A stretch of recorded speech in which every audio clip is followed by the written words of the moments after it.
Middle east की जंग अब सिर्फ मिसाइलों और एयर स्ट्राइक तक सीमित नहीं रह गई है।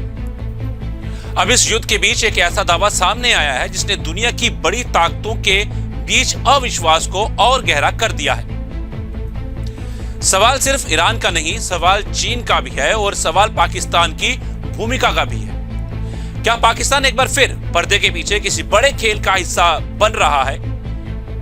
क्या चीन वास्तव में पाकिस्तान के रास्ते ईरान तक हथियार पहुंचाने की तैयारी कर रहा है, या फिर यह सिर्फ एक ऐसा दावा है जिसका इस्तेमाल कूटनीतिक दबाव बनाने के लिए किया जा रहा है? इस पूरे विवाद उस समय शुरू हुआ जब अमेरिकी राष्ट्रपति डोनाल्ड ट्रंप से व्हाइट हाउस में एक पत्रकार ने सीधा सवाल पूछा। सवाल था कि क्या चीन अपने वादे से पीछे हट गया है? पत्रकार ने ट्रंप को बताया कि रिपोर्ट्स में दावा किया जा रहा है कि चीन पाकिस्तान के रास्ते ईरान को 300 से 400 portable air defence missile launcher भेज सकता है। जवाब में ट्रंप ने कहा कि अगर यह सच निकला तो उन्हें हैरानी भी होगी और निराशा भी, क्योंकि चीन के राष्ट्रपति शी जिनपिंग ने उनसे स्पष्ट कहा था कि चीन इस संघर्ष में ईरान को हथियार उपलब्ध नहीं कराएगा। यहीं से यह मामला सिर्फ एक सैन्य रिपोर्ट नहीं रहा, बल्कि वैश्विक राजनीति का बड़ा मुद्दा बन गया।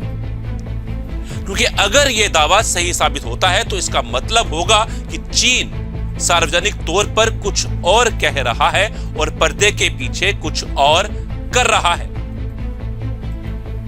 वहीं पाकिस्तान, जो खुद को इस पूरे संकट में मध्यस्थ और शांति समर्थक बताने की कोशिश करता रहा है, उसकी भूमिका भी कटघरे में खड़ी हो जाएगी।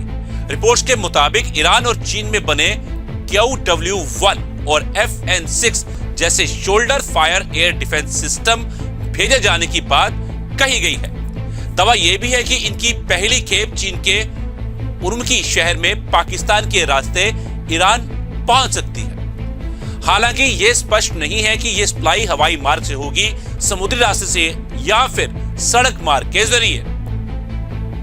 कथित तौर पर इस सौदे में हांगकांग की एक कंपनी मध्यस्थ की भूमिका निभा रही है। इन दावों की स्वतंत्र पुष्टि अब तक नहीं हुई है। ईरान की दिलचस्पी ऐसे हथियारों में क्यों है? इसका जवाब हाल के घटनाक्रम में छिपा है। पिछले कई महीनों से अमेरिका और इजराइल की कार्रवाई में ईरान के कई सैन्य ठिकाने और एयर डिफेंस सिस्टम निशाना बने हैं।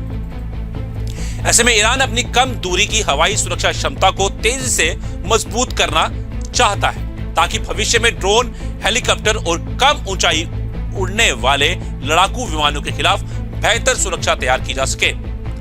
लेकिन इस पूरे घटनाक्रम, इस पूरे मामले का दूसरा पक्ष भी उतना ही महत्वपूर्ण है। चीन के विदेश मंत्रालय ने इन सभी दावों को पूरी तरह खारिज कर दिया है। बीजिंग का कहना है कि चीन किसी भी युद्ध को बढ़ावा देने के बजाय शांति और बातचीत का समर्थक है। पाकिस्तान की सेना की मीडिया विंग ने भी इन आरोपों को झूठा और मनगढ़ंत बताया है।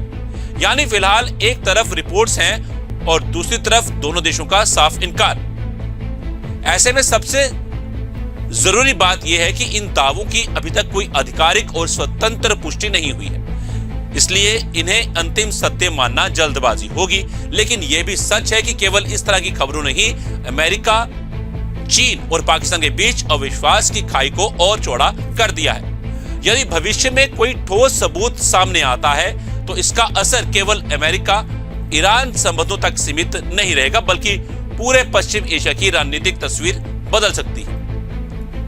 युद्ध के मैदान में मिसाइलें जितनी खतरनाक होती हैं, उतनी ही खतरनाक अधूरी और अपुष्ट सूचनाएं भी होती हैं। इसलिए इस पूरे घटनाक्रम को तथ्यों और आधिकारिक पुष्टियों के आधार पर समझना बेहद जरूरी है। फिलहाल इतना तय है कि इस रिपोर्ट ने कई नए सवाल खड़े कर दिए हैं, लेकिन उनके जवाब अभी आने बाकी हैं।